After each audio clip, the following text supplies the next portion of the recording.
Ngayon po naman tayo dadako dito sa bandang lugar na kung saan mga kapamilya ay marami nagsusugal. Sa kabila ng pagkakabaha, sa kabila ng puno-puno ng tubig ang kanilang kabahayan, nakuha pa nilang magsugal. Ngayon, ganyan kasugaron ng mga tao dito. Bonarita sa Maninang Marian. Kaya dito ang daming isda. Mga kapamilya, noong pagkatapos ng bagyo, nakita natin dito na talaga napakaraming isda ang lumutang. Ngayon, Baka mabusog. hindi ko alam kung bibigyan ako dito ng 2 bangus. Ayan, ang ganda ng ano.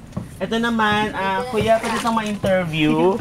Anong naramdaman mo noong sumapit ang bagyo? Natuwa ka ba o ano? Naka-record. Ayun. Ito na lamang si Utlali ka. Interviewin kita, bilis. Batilyon. Ito ay dating to sa ano, sa abroad. Sabi mo ito yung Ito ay batilyo. matatelevise sa ba? Sabi mo yung batilyo. Isa sa mga batilyo dito sa ano, si Utlali ka, Toy. Sige. Alam nyo, si Utoy ay masarap. Yun na.